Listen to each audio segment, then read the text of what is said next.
लखनऊ 28 अगस्त 2025। उत्तर प्रदेश के मुख्यमंत्री योगी आदित्यनाथ जी ने आज अपने सरकारी आवास पर आहूत एक उच्च स्तरीय बैठक में सुगम्य व्यापार प्राविधानों का संशोधन विधेयक 2025 के प्राविधानों पर चर्चा की तथा आवश्यक निर्देश दिए। उन्होंने कहा कि ईज ऑफ डूइंग बिजनेस और सशक्त बनाने के लिए नए कदम उठाना समय की मांग है। साथ ही यह भी उतना ही आवश्यक है कि औद्योगिक विकास के साथ श्रमिकों की सुरक्षा और सुविधा की गारंटी सुनिश्चित हो। प्रधानमंत्री श्री नरेंद्र मोदी जी के श्रमेव जयते के भाव को आत्मसात करते हुए हमें ऐसे सुधार करने होंगे जो श्रमिकों और उद्यमियों दोनों के लिए लाभकारी सिद्ध हो। मुख्यमंत्री जी ने विधेयक के नए प्राविधानों पर चर्चा करते हुए कहा कि आवश्यक दंडात्मक प्राविधानों को समाप्त कर उनकी जगह पारदर्शी और न्यायसंगत व्यवस्था लागू करना वर्तमान की जरूरत है। उन्होंने निर्देशित किया कि आपत्तियों और सुझावों पर गंभीरता से विचार करते हुए विधेयक को ऐसा स्वरूप दिया जाए जो उद्योग और श्रमिकों के हितों में संतुलन स्थापित करता हो।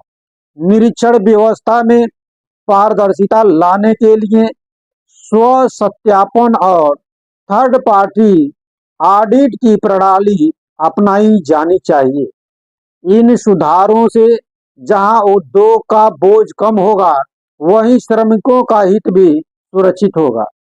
ज्ञातव्य है कि मुख्यमंत्री जी के निर्देश पर राज्य सरकार शीघ्र ही सुगम्य व्यापार प्राविधानों का संशोधन विधेयक 2025 लाने जा रही है। इसके अंतर्गत आबकारी अधिनियम, शीरा अधिनियम, वृक्ष संरक्षण अधिनियम, राजस्व संहिता, गन्ना अधिनियम, भूगर्भ जल अधिनियम, नगर निगम अधिनियम, प्लास्टिक कचरा निस्तारण अधिनियम, सिनेमा अधिनियम तथा क्षेत्र व जिला पंचायत अधिनियम सहित कई कानूनों को आर्थिक व्यवहारिक स्वरूप दिया जाएगा। इसमें जहां पहले कारावास की सजा का प्राविधान था वह अब अधिक आर्थिक दंड व प्रशासनिक कार्रवाई को वरीयता देने की योजना है।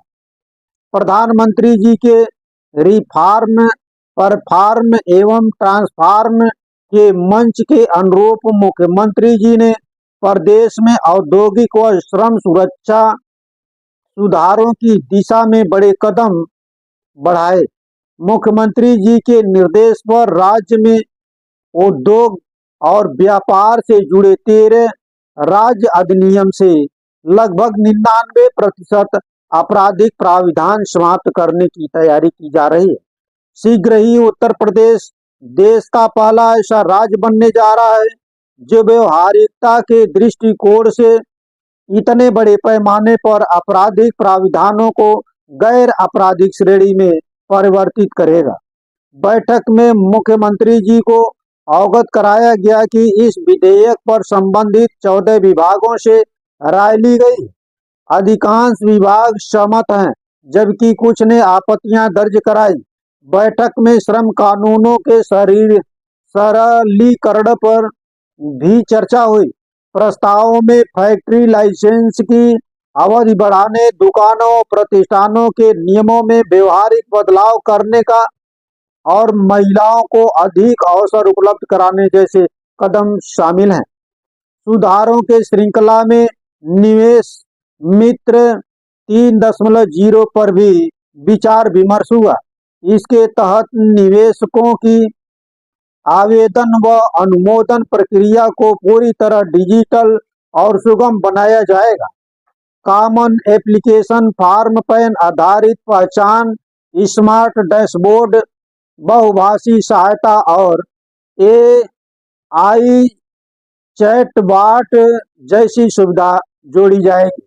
मुख्यमंत्री जी ने निर्देशित किया कि सेवाओं की समयबद्ध डिलीवरी और निवेशकों की शिकायतों का त्वरित समाधान सुनिश्चित होना चाहिए। उन्होंने कहा कि निवेश मित्र पोर्टल का नया संस्करण शीघ्र ही लॉन्च किया जाए। इससे ईज ऑफ डूइंग बिजनेस को नई मजबूती मिलेगी। तो आप देख रहे हैं महेश चौरसिया, जर्नलिस्ट क्रांति media, chief bureau Uttar Pradesh के द्वारा खबर। अभी तक हमारे चैनल को सब्सक्राइब नहीं किए हैं तो सब्सक्राइब कर लीजिए, बेल आइकन को दबा लीजिए ताकि ऐसी खबर आप तक पहुंचाता रहूं। नमस्कार, धन्यवाद।